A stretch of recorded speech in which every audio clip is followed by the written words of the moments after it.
তোমাতেই ভালো লাগা সম্পূর্ণ।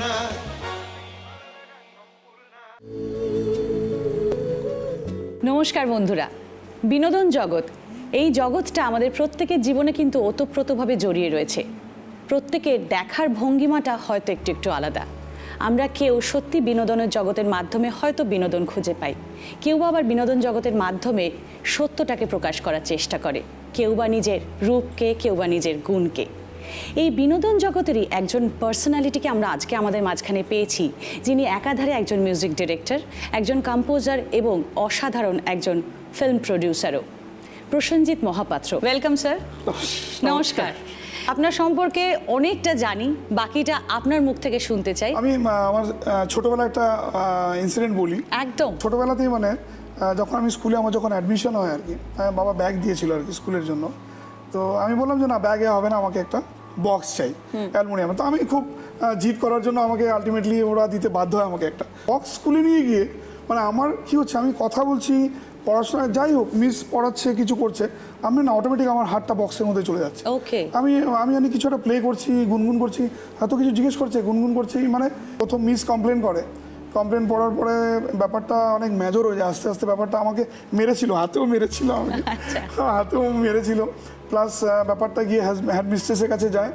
তারপর উনি এসে যখন ব্যাপারটা আমার সাথে কথা বলে, উনি যখন ফিল করে যে মানে আমার exactly without box I am nothing. তো এই থেকে শুরু। ইয়েস, অনেক গল্প, অনেক কাহিনী শোনার বাকি রয়েছে, তবে তার আগে আপনার এক কলি গান আমরা একটু শুনে নিই। অবশ্যই অবশ্যই। চলুন তাহলে শুনে নিই।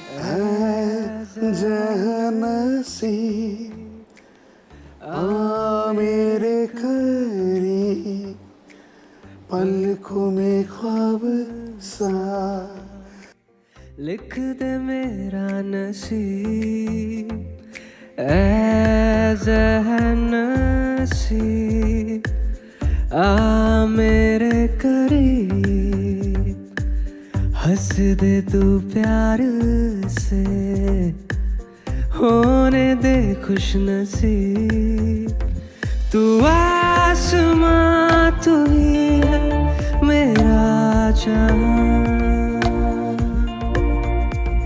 तू है जहाँ ये दिल मेरा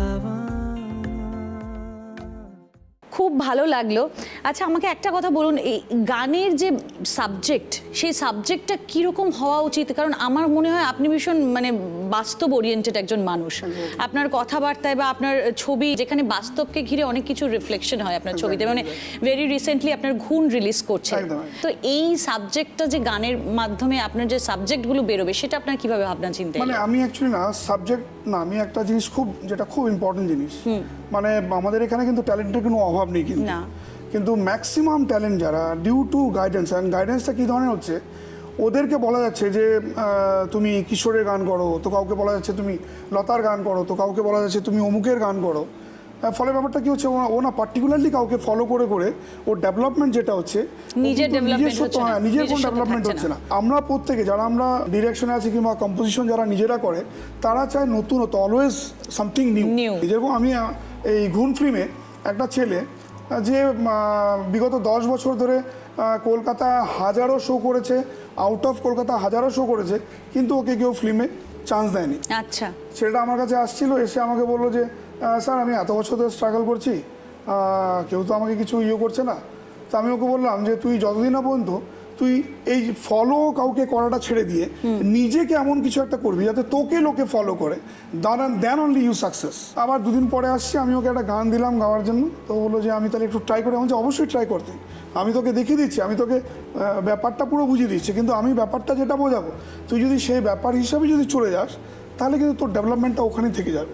হয়তো আমি কালকে আরেকজন ছেলেকে বোঝাবো, সে হয়তো ওপরে চলে যাবে, আমি তোকে ভুলে যাবো। আমরা চাচ্ছি যে আমার জিনিস যাতে ভালো হয়, আরো ভালো হয়। তোমার কাছে সবটা একটা হাতের মুঠো, এই কারণে কারণ পুরো বিষয়টাই তো তুমি দেখছো। এক্স্যাক্টলি, আমি because you are a composer, you are a director, you are a producer, you are arranger also, আবার তুমি ঘুণে অভিনয়ও করেছো। এক্স্যাক্টলি, নতুন ট্যালেন্ট যারা, তাদেরকে আমি খুব বেশি প্রেফার করি। নিউ জেনারেশনকে আমাদের সাপোর্ট করাটা খুব খুব দরকার, অসাধারণ একটা খুব দরকার, খুব দরকার। কারণ আজকে যেরকম আমি বলি, আমার যে ঘুণের যে ডাইরেক্টর, যে সে এত বছর ধরে ইন্ডাস্ট্রিতে কাজ করে যাচ্ছে অ্যাজ এ এডিটর হিসাবে, কেউ ওকে কখনো এন্টারটেইন করেনি অ্যাজ এ ডাইরেক্টর হিসেবে, অনেক জায়গায় গেছে, অ্যাপ্রোচ করেছেও, আমার কাছে এসে আমি ওকে একটা কথাই বলেছি, তুমি যদি আমাকে টেকনিক্যালি যদি আমাকে কনভিন্স করে দাও, yes you are the perfect, আমি তোমাকে ডেফিনেটলি বলছি এই বইটা তুমি করবে, অন্য কেউ করবে না। তো ছেলেটা মোটামুটি আমাকে এত সুন্দরভাবে আমাকে বললো আর কি, বেশি ভাইব্রেশন যেটা ভাইব্রেশন পেয়েছে, বেশি ক্লিয়ারেন্স যেটা আমি অনেক কিছু ওর থেকে পেলাম, আমি ইনস্ট্যান্ট আমি ডিসিশন নেওয়া যে